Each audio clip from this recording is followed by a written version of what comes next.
Queridos amigos, sejam bem-vindos. Um ótimo dia, ótima tarde ou ótima noite. Nós não sabemos em que horas que você está assistindo esse conteúdo aqui. E na data de hoje nós temos mais um assunto da Revista Espírita 1858, que é muito interessante do ponto de vista da história, né, Valdemir? A gente tem aqui, na verdade, um páreo, né, das Confissões de Luís XI, em que alguns acontecimentos da história são, eu diria, alongados, são dados adicionais do que realmente aconteceu num momento determinado aqui deste monarca, né? E essa passagem que a gente vai estudar aqui hoje, ela é, na verdade, um extrato da vida dele, que foi ditado por ele mesmo à senhorita Hermance Dufour. Lembrando que esse aqui já é o terceiro artigo dessa passagem, né? Nos artigos anteriores ele deu mais informações sobre alguns acontecimentos também que haviam ocorrido, até contrariando os livros de história. Mas aqui ele efetivamente dá dados adicionais do que aconteceu.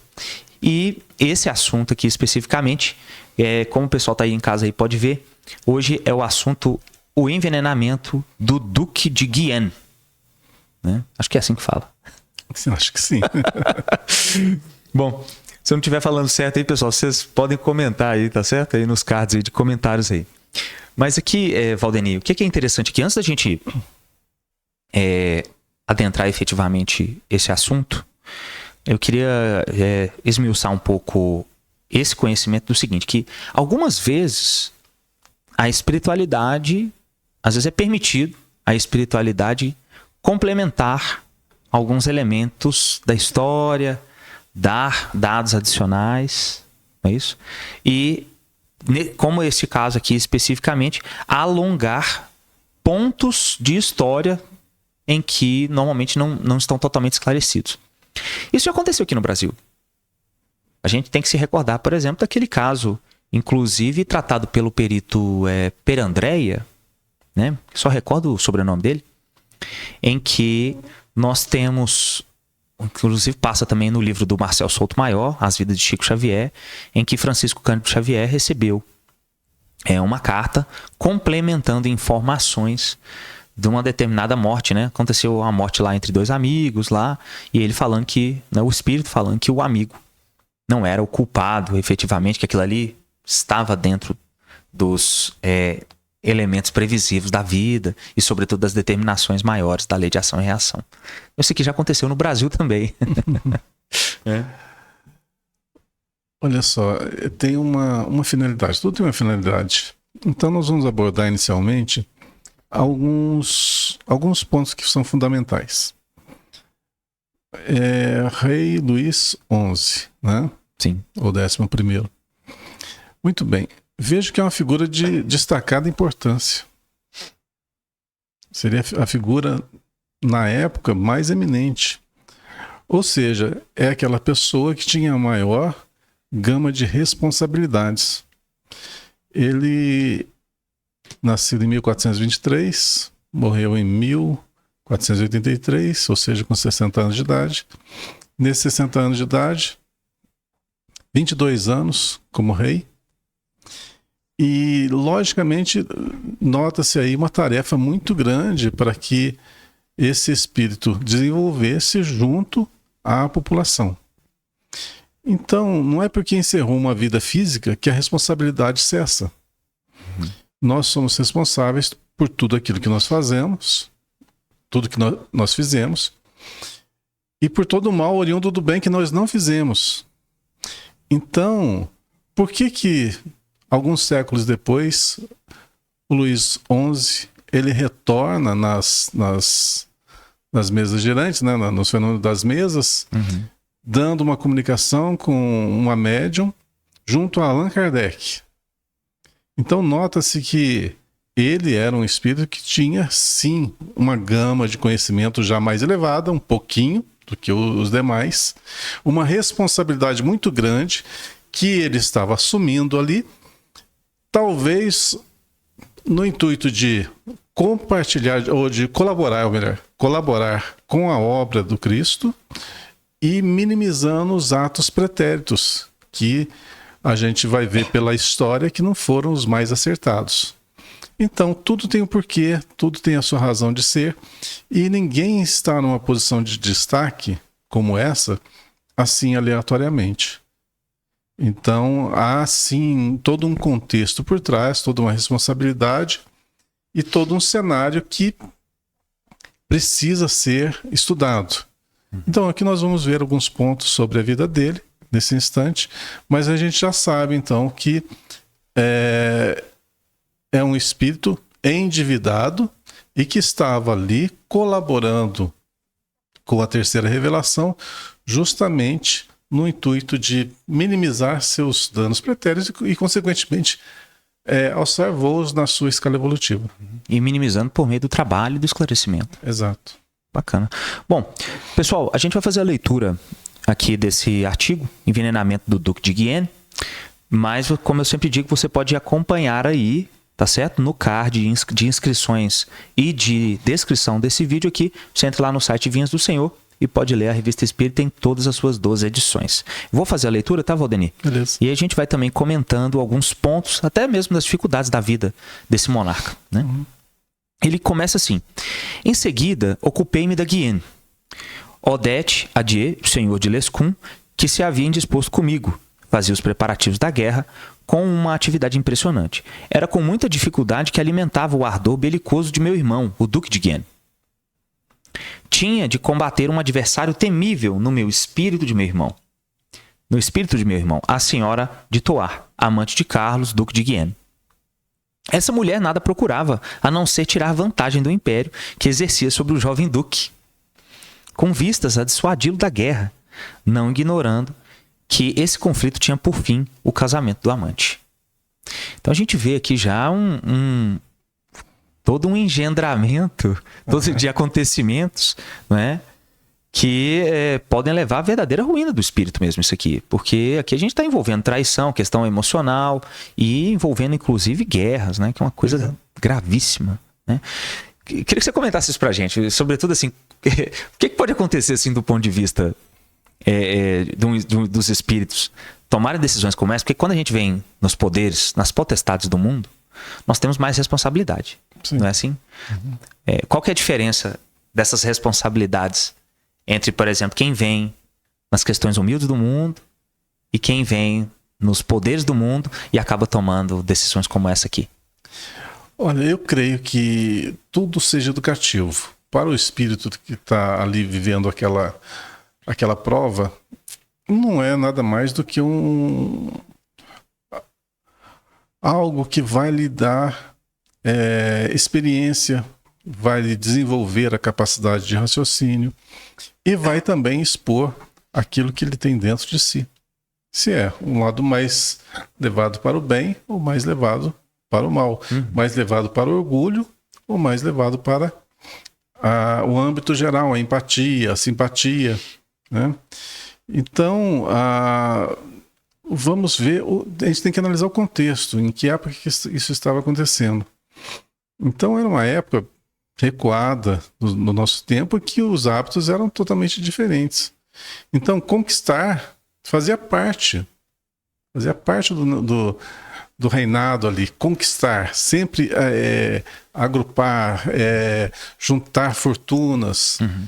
E as pessoas eram apenas peças-chaves, casamentos arranjados, e justamente para fazer a união das posses. E nesse inteirinho aí, o que queriam? Que através dessa guerra fosse deflagrada ali uma paz, uma unificação através do casamento do irmão mais novo, do Luís XI, com alguém do povo que foi conquistado. Ali unificaria. Olha, foi bem engendrado, né? É interessante. E o pessoal normalmente fazia aliança assim, né? Então eles casavam, por exemplo, povos que às vezes eram inimigos, né? Ou dominados e dominantes, para que a paz reinasse ali, tendo em vista a representação de todo mundo dentro do poder, né? Política pura, né? Política do mundo. Política do mundo. Então, a gente vê que algumas coisinhas erradas já vêm de muito tempo. Lógico, a natureza não dá saltos, a gente não vai evoluir se não for pela experiência do dia a dia, impor em prática, né? Errando e aprendendo com os erros. Não tem outra fórmula de você dar um salto assim evolutivo. Nós somos criaturas primitivas. Nós somos criaturas ainda no berço, recém-saídos do berço. Então é natural que ainda tenhamos alguns sentimentos natos, tais como a avareza, o orgulho, a vaidade, a vontade de ter o poder, a riqueza, manietar todo mundo, né? Ter todo mundo como seu escravo, escravo das suas paixões, escravo dos seus objetivos, dos seus sonhos. E quando se chega, no caso dele, a um ponto máximo, que é ser rei, o que ele vai querer mais? Vamos conquistar e expandir, né? Porque chega um ponto que o ser humano, eu acho que se torna insaciável. Quando ele se sacia, vai sempre aparecer algo mais que ele vai querer. Porque ele busca, todos nós buscamos uma coisa: a felicidade. Mas se você desconhece onde que está a felicidade, você vai procurar em tudo quanto é lugar. E como você tem o orgulho ainda muito arraigado, pouco se importa com os outros. O que se importa se é o irmão. E ele, a gente vê pela história, que tanto faz se ele descartasse o irmão, ou matasse, assassinasse o irmão, ou o irmão vivesse, para ele não tinha muita diferença.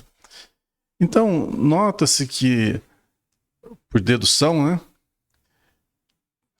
que no plano espiritual é o momento em que cai a ficha. Ele fala: poxa, quanta coisa errada que eu fiz. Olha como o pensamento errado que eu tive, como que as coisas se enroscaram. Agora tem que ter um jeito de refazer isso. Então eu creio que nessa época ele estava tendo a oportunidade ali junto com Kardec, junto com a médium, de ser mais ou menos um confessionário e também ser um ponto de contribuição para essa nova revelação que estava sendo feita. Sobretudo de exemplificação também, né? Para que outros pudessem ver os erros dele e, vendo essas dificuldades, não repeti-los, né? Basicamente isso também. Eu creio que o intuito maior dessa revelação, da comunicação dele, seja justamente comprovar que a veracidade da vida espiritual, através de fatos. E esse foi um fato acontecido, estava lá nos livros de história, bem conhecido, mas que tinha algumas lacunas impreenchidas. Como que o irmão dele morreu? Não tinha... na história diz o quê? Que foi, assim, morte súbita, um mal súbito. E ele narra que não foi um mal súbito, que nós vamos ver. Bom, vamos entrar nessa parte aqui então, porque ela é muito interessante. Seus inimigos secretos tinham afetado louvar em sua presença a beleza e as brilhantes qualidades da noiva. Isso foi o bastante para convencê-la de que sua desgraça seria certa se aquela princesa desposasse o duque de Guienne. Certa da paixão de meu irmão, recorreu às lágrimas e às preces, e a todas as extravagâncias da mulher perdida em semelhante situação. O frágil Carlos, que é o duque de Guienne, o irmão dele, cedeu dando conhecimento dessas novas resoluções a Lescun. Esse logo preveniu o duque da Bretanha e demais interessados. Eles ficaram alarmados e mandaram representações a meu irmão, cujo efeito só serviu para mergulhar ele ainda mais em hesitações, ou seja, ele ficou em dúvida, né, sobre o que deveria fazer. Entretanto, a favorita conseguiu, não sem dificuldade, demovê-lo novamente da guerra e do casamento. Desde então, sua morte foi decidida por todos os príncipes. Temendo que meu irmão viesse atribuí-la a Lescun, cuja simpatia pela senhora de Thouars lhes era conhecida, resolveram então conquistar Jean Favre do Versoix, monge beneditino, confessor de meu irmão, e o abade Saint-Jean-Angély. Esse homem era um dos partidários mais entusiastas da senhora de Thouars, e ninguém ignorava o ódio que voltava a Lescun, cuja influência política invejava. Não era provável que meu irmão lhes atribuísse jamais a morte de sua amante. pois aquele sacerdote era um dos favoritos em quem mais confiança ele depositava. Uma vez que apenas a sede das grandezas o ligava à favorita, deixou-se corromper facilmente. A gente vê aqui uma história de amor, traição, e esse tipo de coisa acontecia muito, né, na época medieval, né? Aqui nós estamos na época medieval, a gente não tinha terminado ainda. E interessante, assim, eu queria que a gente comentasse sobretudo o seguinte: como que fica, assim, Valdemir, a parte reencarnatória desse pessoal aqui? E todo mundo vai ter que se reencontrar de novo, não vai? Vai. Com certeza. Como é que fica a reencarnação e ação e reação aqui, os princípios desse material aqui? Bom, a gente já viu em vários livros livros espíritas, principalmente os livros romanceados, as consequências de atos translocados como esse aí. Uhum. A gente pode pegar, por exemplo, a trilogia do André Luiz Suisse, saindo um pouco dessa história, O Amor Jamais Te Esquece, que é a história semelhante a 2000 anos, do Emmanuel. É o mesmo tempo, é o mesmo período, são os mesmos personagens. Só que é uma trilogia. Tem um segundo livro que chama Força da Bondade, que narra o quê? Os bastidores na vida espiritual depois que aqueles personagens desencarnam. Então, as consequências no mundo espiritual. E no terceiro livro, Sob as Mãos da Misericórdia, terceiro da trilogia... Esses são aqueles que você citou sobre o Pôncio Pilatos? Sim. Legal. Então, o terceiro, que é Sob as Mãos da Misericórdia, eles reencarnando. Então, vamos ver se você lembra da história. Quem que era amante do Pilatos era a Fúvia. Certo? Isso, em tese era isso mesmo, Isso. Uhum. É o que aparece há 2000 anos, não é isso? Isso, há 2000 anos. Quem que era o capataz lá do Pilatos era o Sulpício. Suplício Tarquínios. Tarquínios. Isso mesmo. Ok. São os três personagens que vão aparecer nos outros livros. Que depois, inclusive, o Suplício Tarquínios passa, inclusive, a dar crédito dentro do credo cristão. Não é isso? Logo no final há 2000 anos, não é isso? Não. Ou eu tô confundindo? Estou confundindo o personagem. Estou confundindo a personagem. Não, o Tarquínios não. Ele é aquele que morre quando ele estava açoitando o velho Simeão, se não me engano o nome dele, o tio de Ana. Ana era escrava de Públio e Flávia. E Lívia. E Lívia. Então, quando ele estava açoitando preso numa cruz, tipo uma cruz, né? Aquilo ali não estava bem enterrado, né? Bem sólido no chão. A cruz caiu e ele... E ceifa a vida dele. Isso, esmagou o crânio dele. Então ele morreu dessa forma. Foi uma morte bem assim, inusitada, né? Trágica. O Pilatos morreu de que forma? Ele morreu... através de uma espada, ele ceifou a sua própria vida através de uma espada no ventre. E a Fúvia, eu não me recordo como que ela faleceu, não me lembro disso. Mas o que acontece? Tanto Pilatos quanto Sulpício eram amantes de Fúvia. Os dois eram amantes. Eu não me recordava disso, não. Porque eu não sei se isso aparecia no El 2000 antes, me perdoa, não recordo mesmo. A Fúvia, ela era casada com o tio de Públio Lentulus. Sim. Quer dizer que o titular era outro homem. Era o tio. O amante número 1 dela era o Pilatos e o amante número 2 era o Sulpício. Por quê? Era o que fazia os favorezinhos escusos dela. O Pilatos era o que tinha o poder. E o marido é o que dava... O Suplício era o que tinha força, né? Por assim dizer. Ele que executava as atividades. Ele era executante. As coisas erradas. O que acontece? Eles voltam ao plano físico, agora num outro cenário. Eles voltam. Primeiro, ela volta. Ela tem um relacionamento, não sei se ela se casou ou não, uma época recuada, não dá para saber como que era o sistema. Mas ela tinha vamos dizer assim, um marido, Não sei se era casada ou não. Ela tinha um marido e teve o primeiro filho e teve o segundo filho. Adivinha quem que eram os filhos? Um era Pilatos e o outro era Sulpício. Ou seja, ela recebeu todo mundo dentro do ventre. Só que ambos vieram com um defeitinho de nascença. Vieram com problemas físicos. Se não me engano, o Sulpício nasceu sem os braços. Veja só. E por causa da ferida da espada, do suicídio, o Pilatos nasceu com uma ferida que não cicatrizava.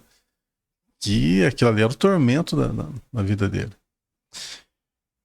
Então, aquele homem que casou-se com Fúvia, naquele cenário tão triste, o que fez? Ah, não, isso não é pra mim, não. Abandonou ela. Então, por que ele abandonou? Olha só que a lei de causa e efeito, ela funcionando. O que Fúvia fez com o marido dela na reencarnação anterior? Ela traía e, obviamente, não deu valor ao matrimônio. O que aconteceu na subsequente? Ficou sem. Levou, de uma certa forma, direta ou indireta, aquelas pessoas a se apaixonarem por ela e cometerem o adultério. Depois, ela foi responsável pela educação deles. Teve que ser o arrimo. E de uma forma penosa, porque ela não tinha como sustentar. Ela foi para a rua. Pensa você na rua, com 2 filhos... Com problemas ainda. Com problemas. Isso em épocas recuadas. Quando não tem remédio, não tem educação suficiente. Não tem ajuda de ninguém. Não. Era que esmolavam. Mas a história é muito bonita. Sabe por quê? Porque eles se convertem ao cristianismo. A dor fez com que eles se convertessem ao cristianismo. E o Cristo foi o arrimo deles. Uhum.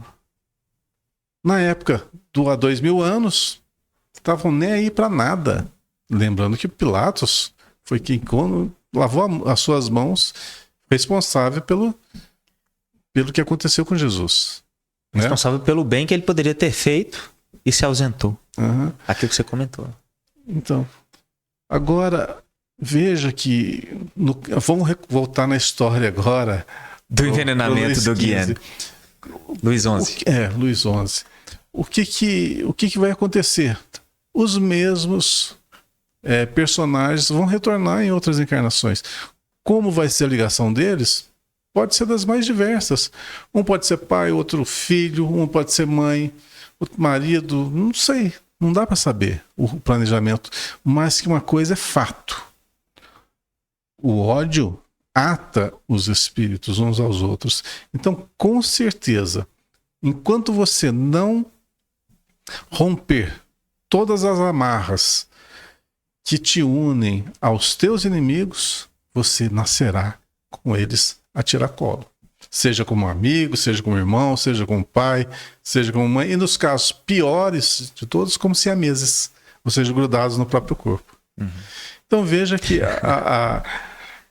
a criação, a lei que nos rege, ela é perfeita. Perfeita. E nada vai passar. Valdemir, e é interessante a gente falar para quem está em casa também que toda essa lei ela é feita para nossa felicidade. É isso que é importante, né? Porque pessoal que está em casa aí, né? Às vezes a gente acha que esses acontecimentos podem ser quase que uma punição, ou podem perpassar como se fosse crime e castigo. E na verdade não é essa a concepção. A concepção não é de crime e castigo. A concepção, na verdade, é de erro e experimentar consequências, né? Entender as consequências.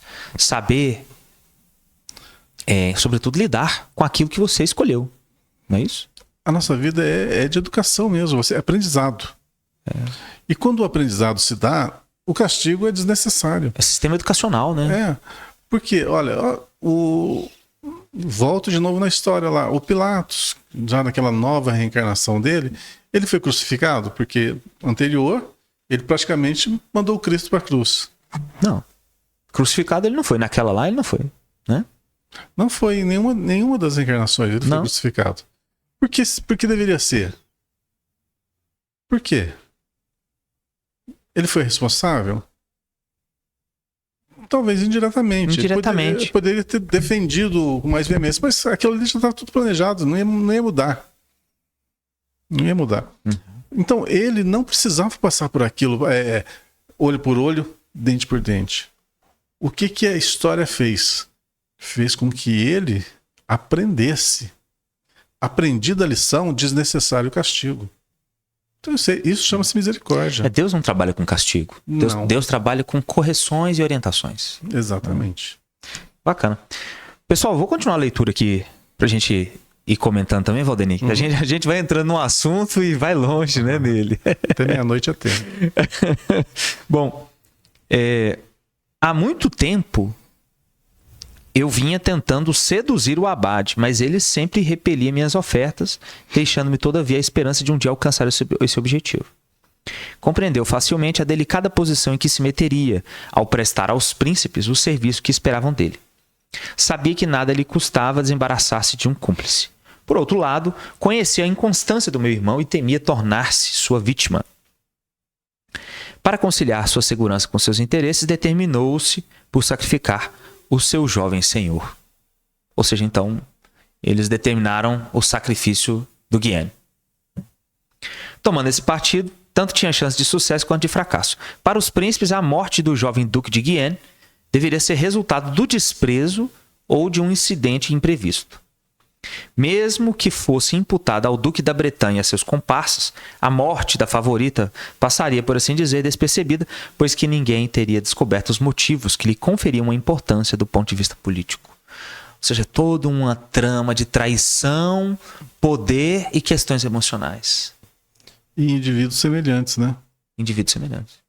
Todos ali pensavam mais ou menos da mesma forma, só que cada um estava numa posição. Se você invertesse a posição de um para o outro, o resultado seria basicamente o mesmo. Porque Sim. todos pensavam iguais. E tudo para poder proteger os poderes passageiros da Terra. É isso que a gente vê aqui. Ou seja, morte, traição, vingança, para proteger uma coisa que passa. Veja só.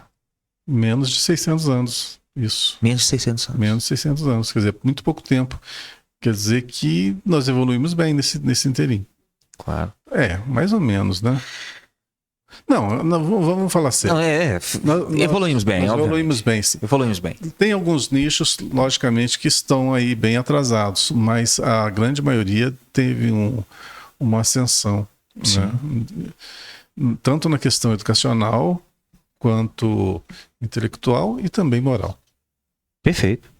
É isso mesmo.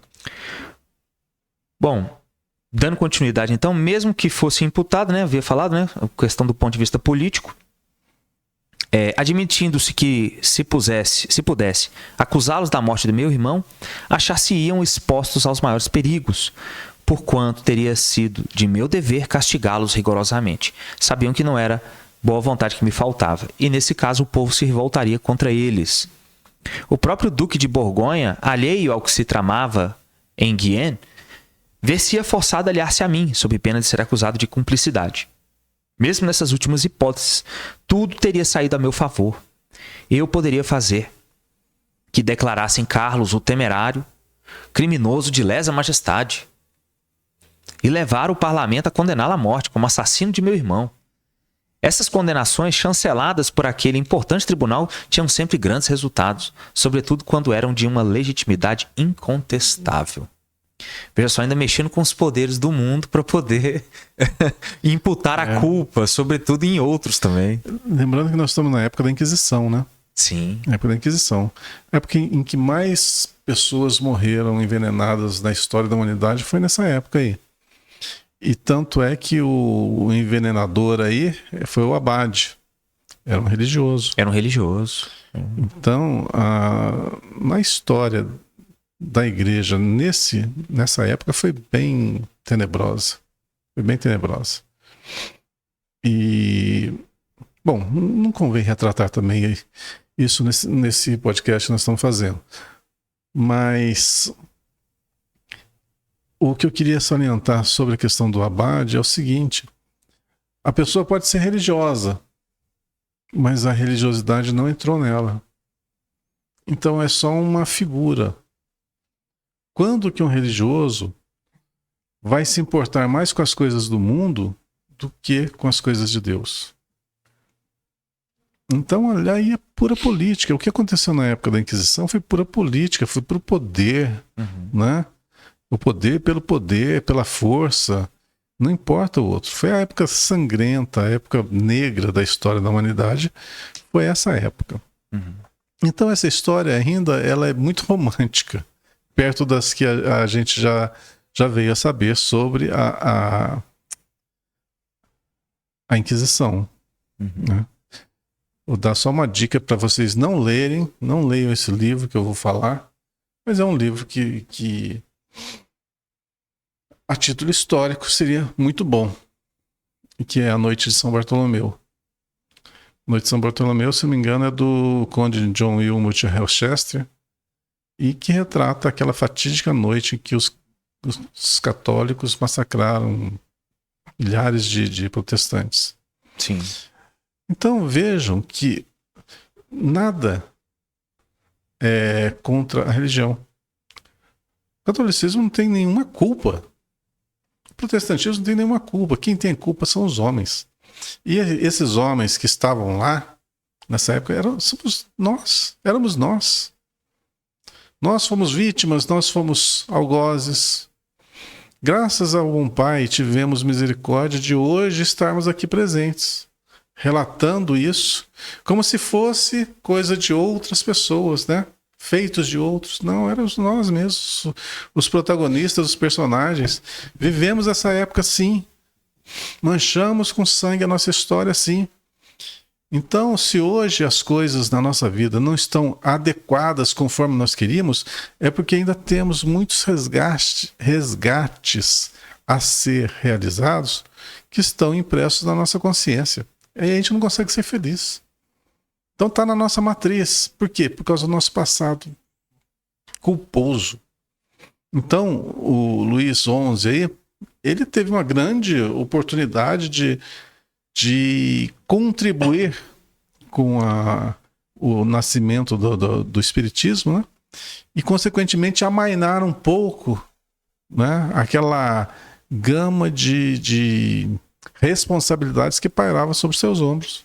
Nós, hoje, aqui na doutrina espírita, estamos bem acomodados, estamos confortáveis, e tentando fazer alguma coisa para a doutrina, porque lá no passado nós fizemos coisas terríveis. Isso é fato. A natureza não dá saltos. Nós não viemos de mundos evoluídos para nascer aqui para dar um avanço para o nosso mundo, né? Não temos essa pretensão. A gente sabe que nós falhamos. Nos nossos caracteres, no nosso jeito de ser, no nosso espírito, tá ali. A gente sabe disso, tá nato. Então, eu volto a repetir uma coisa que eu tenho falado incessantemente. Eu acho que falei no último programa, vou falar de novo nesse, falo nos nossos cursos, falo nas nossas reuniões mediúnicas. É o seguinte: errou, aprende com o erro. Não guarda a culpa. Retifica seus atos e segue. Não seja um doente que isso vai ser um peso nas costas de algum irmão seu que vai ter que te levar. Mas seja aquela pessoa consciente dos seus equívocos e com força suficiente para retificar os seus maus passos através de passos iluminados. Essa é uma dica que eu dou para todo mundo. Sim. É uma dica muito boa, né? Uma dica que, na verdade, é uma dica de Jesus, obviamente, para nós, né? Para que nós possamos caminhar bem. Bom, Valdenir, esse material, ele fala, sobretudo, também, de como que eles queriam, inclusive, uma chance de impunidade da questão da morte do Guiene. Ele fala uma frase aqui que é muito interessante, veja só. Comigo, o abade de Saint-Jean teria ainda mais chances de impunidade. Só que, quando a gente está falando de impunidade, talvez seja a impunidade do mundo, né? É do mundo. Porque nós sabemos que nós estamos mergulhados, nós somos como se fosse um peixe, né? Mergulhados no sistema nervoso de Deus, que é o fluido universal. Então, toda vez que a gente pensa, a gente movimenta esse fluido. E Deus está onipresente e onisciente por causa desse fluido também, que está conectado junto com ele também. E aí não tem jeito, por isso que a gente fala, né, que não tem jeito de a gente fugir da consciência e ser impune. Não tem jeito de ficar impune diante da lei. Não tem como. Não tem como. O que acontece na maioria dos casos é o seguinte: o indivíduo não tem avanço, não tem uma evolução nem intelectual, nem moral suficiente para compreender com seus próprios erros. Então é lhe dado que muitas e muitas chances, muitas reencarnações para que ele se prepare para o momento do resgate. Porque se logo em seguida ele fosse resgatar aquele débito que ele fez, que ele praticou, ele não teria condições de aprender com a dor. Então é dado a todos nós, por acréscimo de misericórdia, um tempo suficiente para que a gente se prepare, se fortaleça para o grande marco de você quitar seu débito.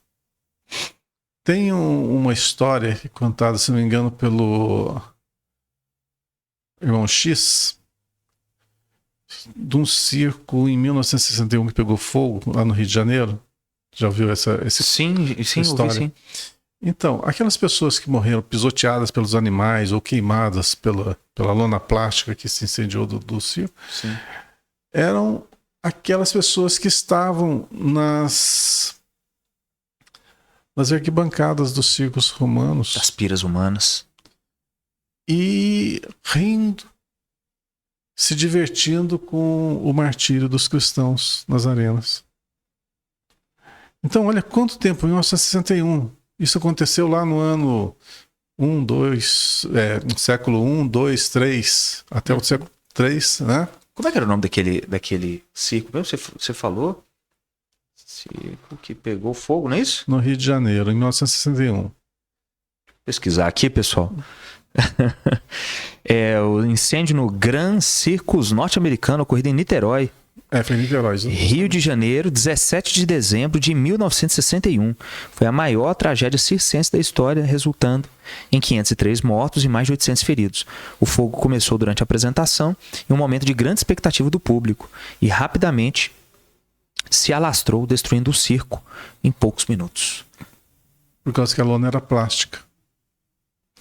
E o que acontecia? O plástico, ele pinga, né? Ele pinga fogo. E aquele plástico queimado, derretido, caía em cima dos animais. E animais de grande porte, elefantes, né? Ursos, leões. Os animais ficaram doidos. Então, semelhante ao que faziam nos circos romanos, que eles ateavam fogo nos animais e deixavam os cristãos lá para serem pisoteados pelos animais. É a mesma imagem. A mesma métrica. Mesma coisa. Aconteceu. Então, alguns casos que a gente acha assim trágicos, acontecidos na história da humanidade, é por causa dos reflexos do que se fez no passado. Lembrando que esse material ele fica totalmente gravado no nosso perispírito. No nosso perispírito. Que é o grande HD.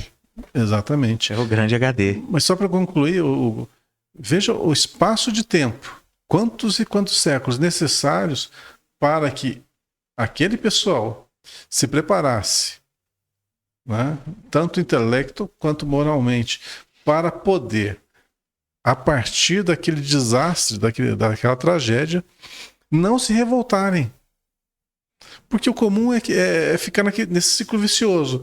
Eu bato, eu apanho, eu bato, eu apanho, bato, eu apanho, e não sai desse ciclo. Ou seja, eu faço o que é errado, me vem a correção. Eu, logicamente, vou querer me vingar daquilo que aconteceu. Deus é injusto. Vou fazer tudo contra ele. Não foi muito o que aconteceu com os mouros com relação ao Cristo? Sim. Né? Nós apanhamos aqui. Agora nós somos contra o Cristo e vamos trabalhar contra tudo que for cristão. A entrada de Jesus, a entrada triunfal de Jesus em Jerusalém, que era por um dos pórticos em Jerusalém, foi colocada abaixo pelos mouros, foi selada pelos mouros num período desse aí. Veja só o tamanho, né? Então, é uma coisa multimilenar, né? É multimilenar. Mas tem que ter um fim. Tem que ter um fim. Então, quando o indivíduo está preparado para o resgate vem e ele é como se fosse um banho.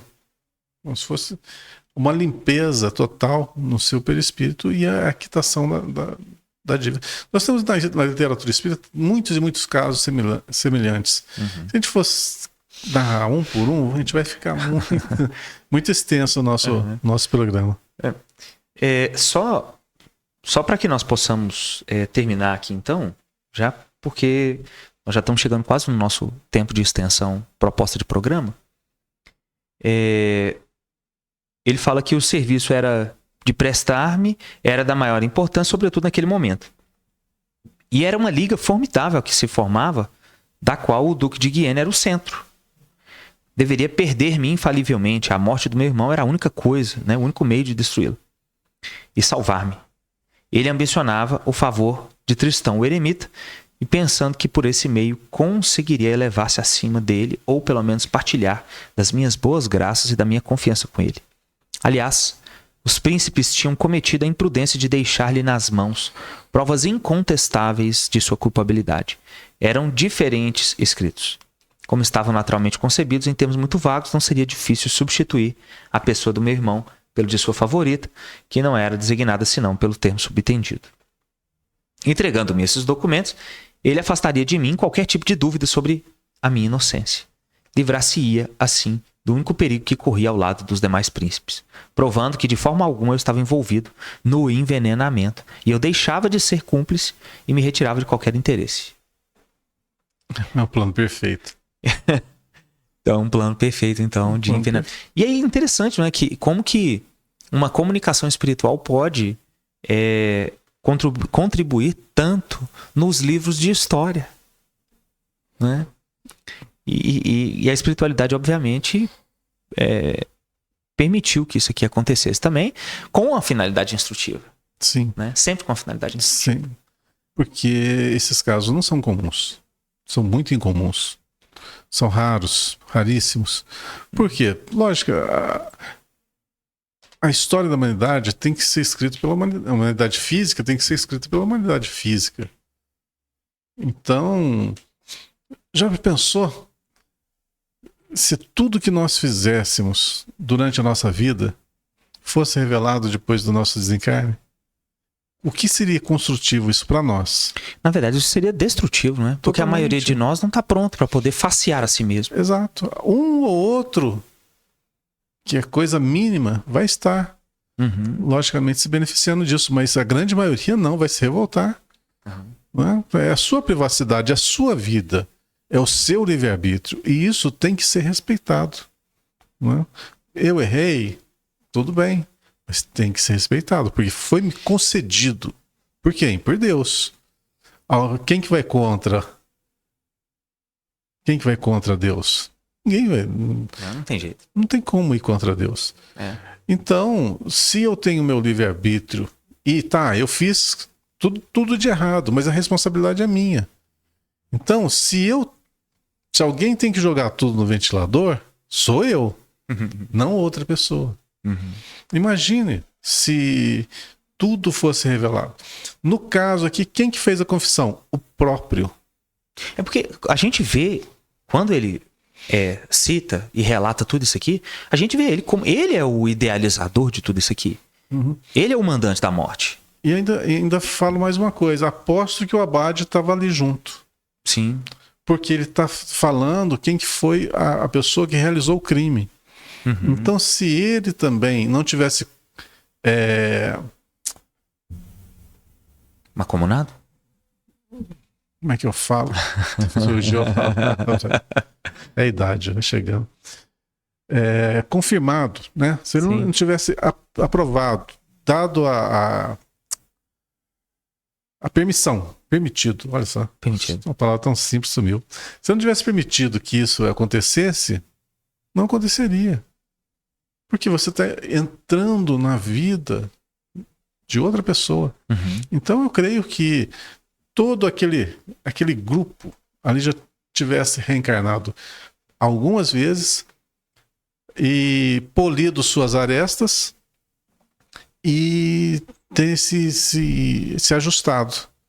E estavam ali presentes. Porque não é a história de um só. É um grupo. De um grupo. Um grupo. E da mulher lá, da amante. Ela, com certeza, ela também tinha os seus objetivos. Seus objetivos também não eram dos melhores possíveis. Uhum. Então, aí não há santo.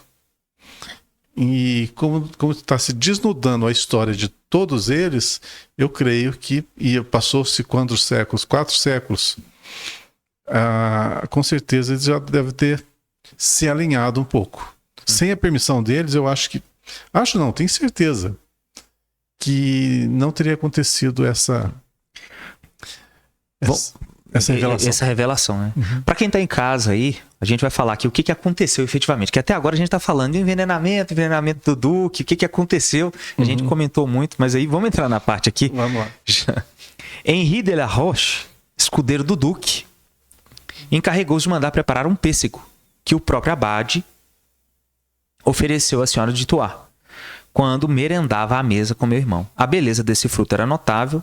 Ela chamou a atenção do príncipe e o dividiu com ele. Tão logo haviam comido, a favorita sentiu dores violentas nas entranhas. Não tardou a expirar, em meio aos mais atrozes sofrimentos. Meu irmão experimentou os mesmos sintomas, porém com menor violência. Talvez pareça estranho que o abade se tenha servido de tal meio para envenenar o jovem senhor. Com efeito, o mais leve incidente poderia frustrar o seu plano, né?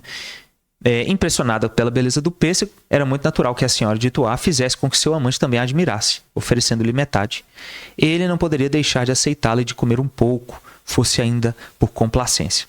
Mas admitindo que comesse somente um pedacinho, seria suficiente para provocar os primeiros sintomas necessários. Então, um envenenamento posterior poderia levá-la à morte como consequência do primeiro. Então, foi comendo um pêssego que ele acabou falecendo, né? Bom, desde que souberam das funestas consequências do envenenamento, o terror tomou conta dos príncipes. Não tiveram a menor suspeita da premeditação do abade. Pensaram apenas em dar todas as aparências de naturalidade à morte da jovem senhora, numa enfermidade, né? E uma enfermidade do seu amante. Nenhum deles tomou iniciativa de oferecer contra-veneno ao infeliz príncipe. Temendo comprometer-se com o efeito, essa providência teria dado a entender que conhecia o veneno e que eram, por consequência, cúmplices do crime. Muito bem armado. Muito bem armado todo o circo, né? Bom, e aí já finalizando, temendo que a moléstia diminuísse os zelos dos oficiais, quis que se renovasse o juramento de fidelidade. Enfim, né, eles engendraram, né, todos os elementos de fechamento desse teatro, né, verdadeiro. Como exigisse que se comprometessem a servi-lo contra tudo e contra todos. Mesmo contra mim, alguns deles, temendo a morte que parecia próxima, recusaram-se a fazê-lo passar a minha corte. Bom, a gente vê aqui toda uma preparação, né, para que acontecesse um evento funesto como esse aqui, que com certeza vai ter muitas consequências futuras. Muito resgate. Muito resgate. É um envolvimento entre muitas pessoas. Não é uma só. Aliás, toda a Inquisição ela foi recheada de muitos personagens funestos. E olha, como não existe vítimas, né? Todos são assim responsáveis de alguma forma pelo que lhes aconteceu. Vamos falar que isso aí é um reajuste do plano espiritual, o que a gente chama da fase negra da história da humanidade, que é a Inquisição, a Idade Média, né? Com a Inquisição, nada mais é do que a misericórdia divina dando campo para que todos resgatassem seus débitos para poder entrar nessa nova fase, a fase da terceira revelação, já livre de grande carga de erros pretéritos. Então... É uma antecipação. O que a gente chama história triste. A Idade Média foi muito triste. E fala, por que tanta atrocidade aconteceu na nossa humanidade? Mas na realidade foi um banho de sangue. Eu sei, concordo. Cruz, espada, fogueira. Mas foi um banho do Espírito. Tudo tem consequência. Onde que estavam aqueles homens que degladiavam, que massacravam? Onde está o Império Romano? Onde está o Império Romano que tanto escravizou por tanto tempo, massacrou, dizimou populações? Uhum. Isso tem consequência. Então, houve a necessidade de muitos e muitos séculos de reajuste. E a gente vai ver também uma história que está bem contada no livro O Sublime Peregrino do Ramatiz, apesar de não ser uma obra muito admirada pelos espíritas. Para começar, porque ela não é uma obra espírita, né? Uhum. Ela é uma obra espiritualista. Pois é. Mas existe uma grande gama de informações ali bem relevantes que explicam justamente essa fase do aprisionamento de muitos espíritos na época do Cristo, na vinda do Cristo, né? 1000 anos antes do Cristo nascer, já estavam sendo aprisionados. Então essa história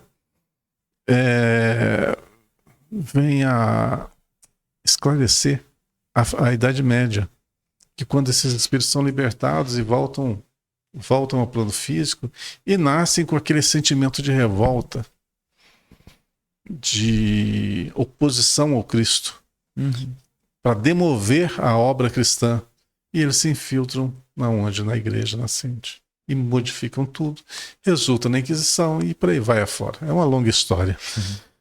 Mas tudo faz sentido.